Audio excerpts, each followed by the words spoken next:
முருகனின் 6 படை வீடுகளில் முதலாம் படை வீடாக திகழ்கிறது இந்த திருப்பரங்குன்றம். இந்த கோயில் மதுரைக்கு தென்மேற்கில் சுமார் 8 கிலோமீட்டர் தொலைவில் அமைந்துள்ளது. முருகப்பெருமான் தெய்வானையை இந்த திருப்பரங்குன்றத்தில்தான் திருமணம் செய்து கொண்டார். இக்கோவிலில் முருகன் மணக்கோலத்தில் காட்சி தருகிறார். இது குடவரை கோயில். மூலவருக்கு அபிஷேகம் கிடையாது. பதிலாக அவர் திருக்கரத்தில் வேலுக்கு மட்டுமே இங்கு அபிஷேகங்கள் நடைபெறும். பொதுவாக பெருமாள் சன்னதிக்கு முன்பாக கருடாழ்வார் சன்னதி அமையும்.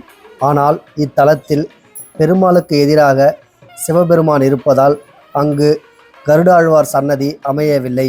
மாறாக சண்முகர் மண்டபத்தில் உள்ள கார்த்திகேயனுக்கு அருகில் வடக்கு நோக்கி அருள் பாலிக்கிறார் கருடாழ்வார்.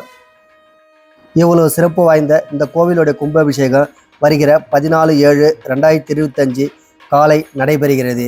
பக்த கோடிகள் அனைவரும் கலந்து கொண்டு முருகனின் அருளை பெறுமாறு கேட்டுக்கொள்கிறோம். அப்படியே மறக்காமல் நம்ம ஆர்ஆர் தெய்வ தரிசனம் சேனலை சப்ஸ்கிரைப் பண்ணுங்கள். அப்போ தான் நான் கோவிலை பற்றி போடுற ஒவ்வொரு வீடியோவும் உங்களுக்கு நோட்டிஃபிகேஷனாக வரும்.